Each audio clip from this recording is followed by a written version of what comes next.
பெரியார் களஞ்சியம் பெண்ணுரிமை பாகம் 3. பெண்ணுரிமையும் சுயமரியாதை இயக்கமும். தோழர்களே, இம்மாதிரியான வாழ்க்கை ஒப்பந்தங்களுக்கான திருமணங்கள் எவ்வளவோ ஆண்டுகளாக நடத்தப்பட்டு வந்த போதிலும் இவற்றுக்கு என்ன முறை இருந்தது என்று கூறுவதில்லை. இப்போது நடப்பது இருக்கும் முறை அந்நியர் சூழ்ச்சியின் காரணமாக எப்படியோ புகுத்தப்பட்டு விட்டது. அத்தோடு அந்த முறையினால் பெருமை, மதிப்பு, உயர்வு ஏற்படும் என்று கூறப்பட்டு வந்ததன் காரணமாக இந்த முறையினை ஆண் மக்களே வலிய கைகொண்டு இருக்கலாம். சுயமரியாதை இயக்கம் ஏற்பட்ட பிறகுதான் சமுதாயத்துறையில் நடக்கும் பல காரியங்களை சிந்தித்து பார்க்கும்போது இந்த நடைமுறை நம்மை பகுத்தறிவுக்கு புறம்பான காட்டுமிராண்டிகளாகவும் மானமற்றவர்களாகவும் ஆக்குகின்றது என்பதைக் கண்டு இம்முறைகளை மாற்ற வேண்டும் என்று நாங்கள் பாடுபட்டு இம்மாதிரியான பகுத்தறிவுக்கு ஒத்த முறையினை பின்பற்றுகிறோம். வாழ்க்கை துணை ஒப்பந்தம் என்ன என்ன முறையில் நடைபெறுகின்றன, எப்படி இவை மாறுபட்டன, இதனால் நாம் அடையும் பெருமைகள் என்ன, சிறுமைகள் என்ன, மான அவமானங்கள் என்ன என்பதனை பற்றி ஒவ்வொருவரும் நன்கு சிந்திக்க வேண்டும். நாம் எந்த காரியத்தையும் அறிவு கொண்டு சிந்திக்க வேண்டும். நாம் மற்ற மிருகங்களுக்கு இல்லாத சிந்திக்கும் அறிவு பெற்று இருக்கின்றோம். நாம் மற்ற உயிரினங்களைப் போன்று இயற்கைக்கு கட்டுப்பட்டவர்கள் அல்லர். நாம் அறிவுடையவர்கள். நாம் எவருக்கும் அடிமையாக இருக்க வேண்டியவர்கள் அல்லர். பரம்பரையாக நடந்து வரும் முறைகள் படிதான் நடக்க வேண்டும் என்று இருக்க வேண்டியவர்கள் அல்லர். எனவே எதையும் அறிவு கொண்டு சிந்தித்து நமது அறிவுக்கு சரி என்று பட்டதைத்தான் ஏற்றுக்கொண்டு மற்றவர்களை தள்ளிவிட வேண்டும். இன்று நமக்கு வேண்டியது வளர்ச்சி. வளர்ச்சி பெற்று ஒவ்வொரு துறையிலும் முன்னேற வேண்டும். அறிவு ஆட்சி செய்தல் வேண்டும். இந்த வாழ்க்கை துணை ஒப்பந்தம் முன்காலத்தில் மடமைக்கும் இழிவுக்குமே பயன்பட்டு இருந்தது. கொஞ்ச நாளைக்கு முன்னர் வரை இந்த முறைக்கு என்ன பெயர் இருந்தது? தோழர்களே, நம் நாட்டின் அந்நிய மொழியான இந்தியை கொஞ்ச காலத்துக்கு முன் புகுத்திய போது அதனை நாம் எதிர்த்து போராட்டதன் காரணமாக நம் மக்களிடையே தமிழ் உணர்ச்சி வளர்ந்தது. எப்படி ஒரு வீட்டுக்குள் பாம்பு வந்து புகுவது கண்ட பிறகு எப்படி இனியும் அப்படிப்பட்ட துஷ்ட ஜந்துகள் வராது பாதுகாப்பு ஏற்படுத்தி கொள்ளுகிறோமோ அதுபோலத்தான் நமக்கு ஏற்பட்ட இந்தி ஆபத்துக்கு பிறகுதான் இந்த நாட்டில் பெரிய மாறுதல், அதாவது தமிழ் உணர்ச்சி ஏற்பட்டது. இந்த காலத்தில் தான் இம்மாதிரியான முறைக்கு திருமணம் என்று பெயர் ஏற்பட்டது. இதுவும் கூட சரியான பொருள் அல்ல.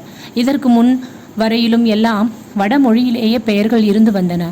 தாரா முகூர்த்தம், கன்னிகாதானம், கல்யாணம் என்று இப்படித்தான் பெயர்கள் இருந்தன. இவையெல்லாம் பெண்களை அடிமைப்படுத்துவதாகவும் இழிவுபடுத்துவதாகவுமே இருந்து வந்தன. இப்படி கல்யாணம் என்றால் ஒரு ஆண் ஒரு பெண்ணை அடிமையாக கொள்ளுவது என்றுதான் பொருள். அடிமை என்றால் நிபந்தனையற்ற அடிமை என்றுதான் பொருள். கணவன் வைதாலும் திட்டினாலும் அடித்தாலும் உதைத்தாலும் ஏன் என்று கூட கேட்காமல் சாகும் வரையில் அடிமையாகவே இருந்து அவன் விரும்பியவற்றையெல்லாம் செய்வது என்பதாகும். கல்யாண முறை என்றால் ஜாதியை பாதுகாப்பது, மதத்தை காப்பாற்றுவது, கடவுளையும் சாஸ்திரங்களையும் பழக்க வழக்கங்களையும் அழிந்து விடாமல் பாதுகாப்பது என்பதுதான் அர்த்தம். இப்படி இந்த கடவுள்களையும் மதத்தையும் சாஸ்திரங்களையும் அழித்துவிடக் கூடாது வைத்து கொண்டு எப்படி நாம் நமது ஜாதி இழிவினை ஒழிக்க முடியும்? நாம் எப்படி நமது காட்டுமிராண்டித்தனத்தில் இருந்து விடுதலை அடைய முடியும்? வாழ்க்கை வளம் பெற நல்ல வண்ணம் அமைய ஒரு ஆணும் பெண்ணும் சேர்ந்து வாழ வேண்டிய அவசியம் உள்ளது. இப்படிப்பட்ட காரியத்தில் நாங்களும் மாறாக ஓர் ஆணுக்கும் ஓர் ஆணுக்குமோ ஒரு பெண்ணுக்கும் ஒரு பெண்ணுக்குமோ வாழ்க்கை ஒப்பந்தம் நடத்தி வைக்கவில்லை.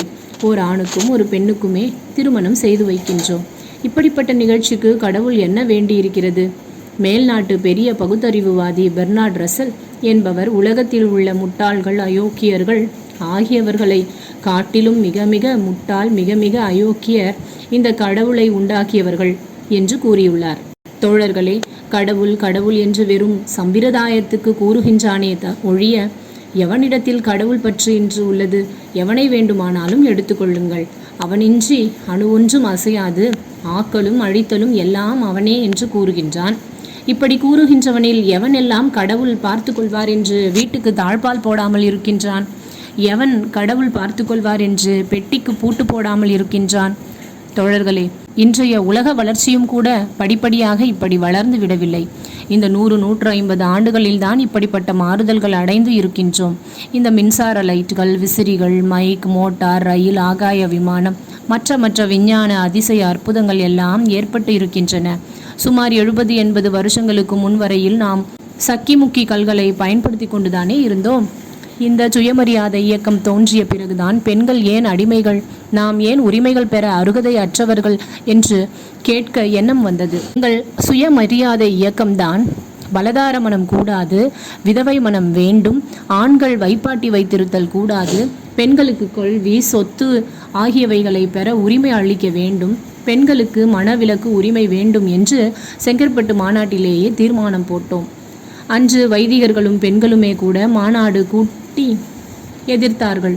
ஆனால் இன்று நாங்கள் அன்று என்னென்ன சமுதாயத்தில் ஏற்பட வேண்டும் என்று கூறி வந்தோமோ அவையெல்லாம் இன்று சட்டமாகி கொண்டு வருகின்றன. தேவதாசி முறை கூடாது என்று முதலில் எடுத்து கூறியது நாங்கள்தான். இந்த நாட்டு பார்ப்பனர்கள் ஐயோ இது கடவுள் காரியம், இதில் தலையிடக்கூடாது என்று குறுக்கே படுத்து கொண்டார்கள். இந்த தேவதாசிகளே எங்களை எதிர்த்தார்கள். இப்படி செய்து எங்கள் பிழைப்பில் மண்ணை போடுகிறீர்களே என்று. ஜஸ்டிஸ் கட்சி ஆட்சி பொறுப்பில் இருந்த போதுதான் இந்த முறை ஒழிக்கப்பட்டது. 23/2/1961 அன்று நாகை கோவிந்தராசன் இந்திரா தேவி திருமணத்தில் தந்தை பெரியார் அவர்கள் ஆற்றிய உரை.